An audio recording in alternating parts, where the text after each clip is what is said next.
Good morning and welcome to Rose Red Homestead. As most of you know, our channel focuses on three things: self-reliance, food security, and emergency preparedness.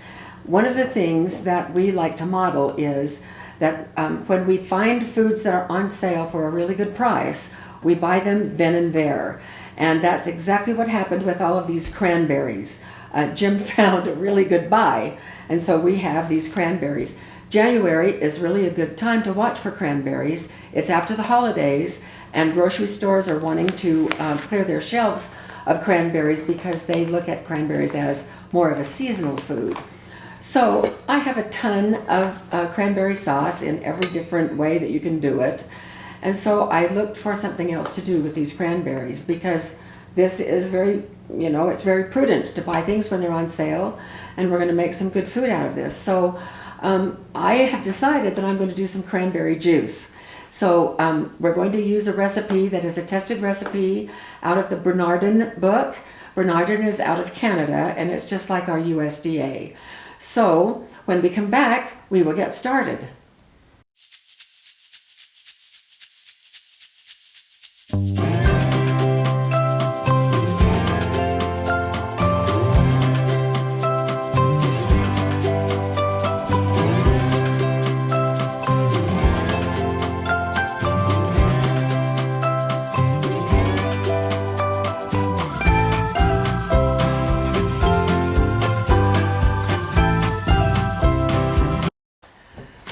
I'm not sure how many are going to fit into my jam pan. This is my all-time favorite kitchen pan.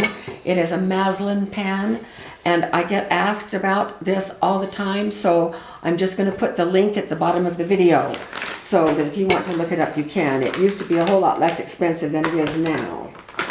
So the first thing we want to do is to rinse these cranberries, and then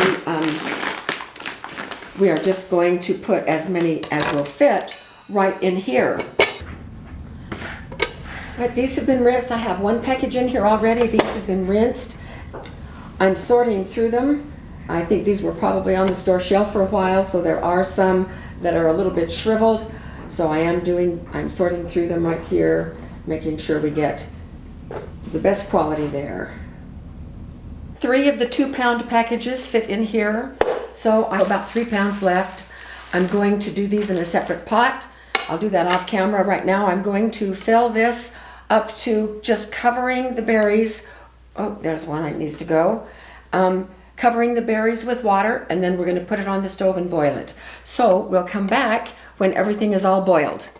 So here is what it looks like after it is boiled for a few minutes. The cranberries have all popped. They actually popped almost like popcorn, sending little sprays all over. I have some on my shirt, but I have a cranberry shirt on too, so that's okay. I think I've talked Jim into putting the camera on the tripod and coming over and helping steady things. Let's see how I'm going to set this up here. All right, so we are going to do a 2-step process. We're going to do a rough strain first, using just this strainer and the bowl to my KitchenAid. And so I'm just going to scoop it in here.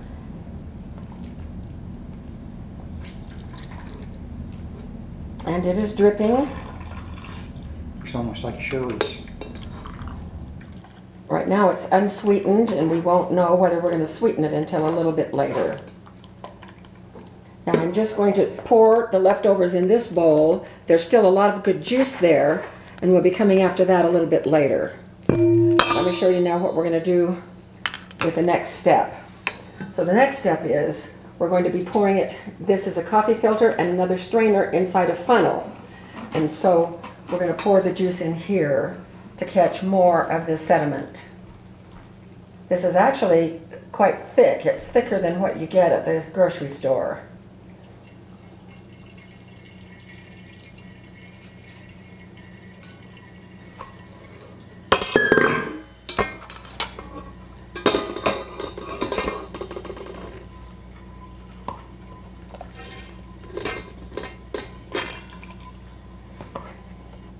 That may be too fine of a filter. Probably is, because it's more and more difficult. Maybe it's just all this stuff that's... Yeah. taken a long time. Yeah. Maybe if we dilute it with water.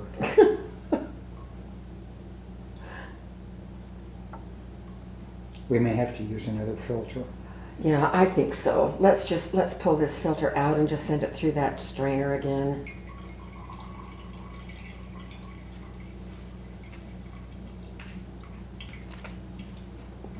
That's a finer strainer. That should work just fine, really. Would you show the camera? So it still is trapping some sediment there as well, some solids. You don't get a close-up because I'm not on the other end of the camera. All right, well, we have 2 full 2-quart jars, so we have a gallon right here, and plus a little extra. And then we have all of the leftovers here that have been through one set of our double straining. So I've set up another apparatus here that is just the same bowl, but I have a colander lined with just a single layer of cheesecloth. And what I'm going to do is spoon this into this colander, and we're just going to let it drip for several hours. We want to get all the juice out of here that we possibly can. And I'll come in every once in a while and stir.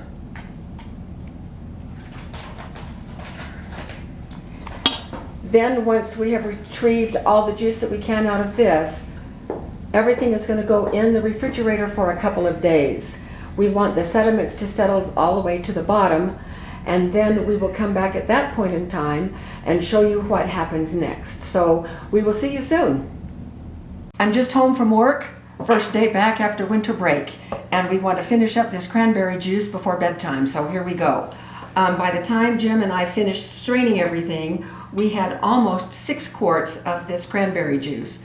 Now what we're going to do next is pour it into my jam pan. This is my Maslin pan, and because everybody loves this pan, it has the measurements on the inside right here, which is very, very nice. And I have it sitting right here on my butane stove.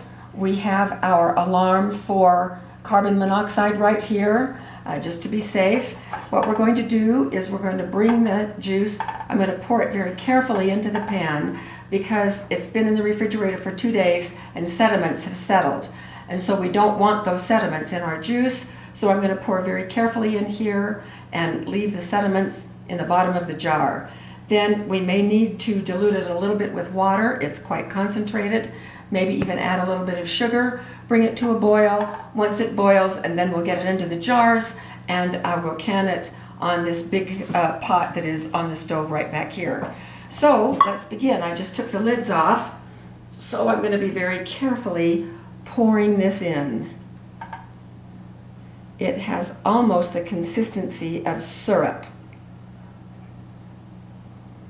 I actually do not see a lot of sediment.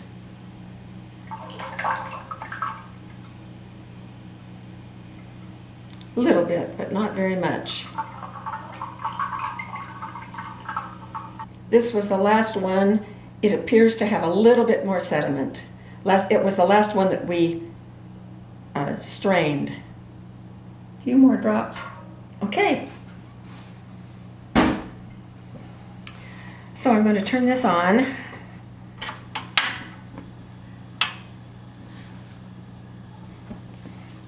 And we're going to stir it. Oh, it's thick.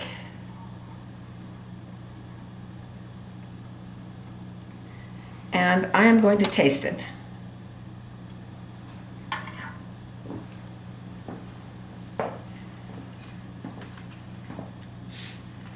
Most definitely needs sugar.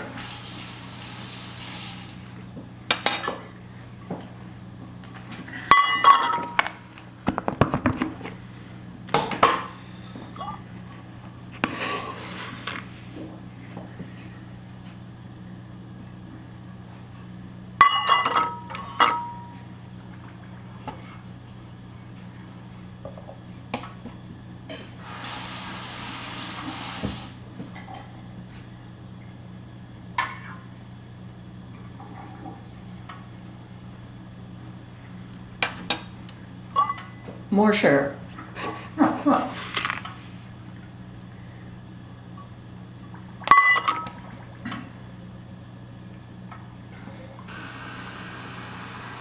And I'm going to thin it.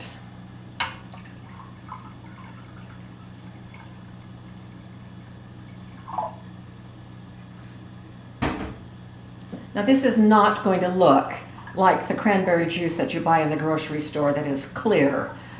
This has, by the way that Jim and I strained it and used a spatula to help get it through the strainer, it put some of the solids in it. But you know what? I don't care. We're not going after totally clear juice anyway. So I think this will be wonderful to have. And we should have, I think, about 7 quarts.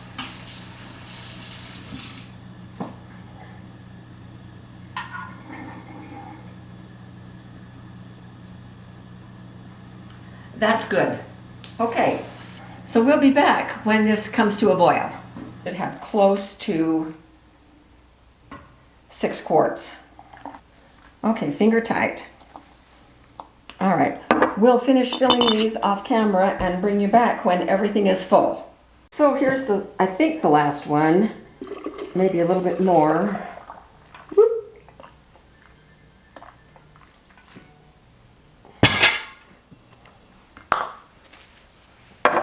And there is a little bit more. Let's see how much it is.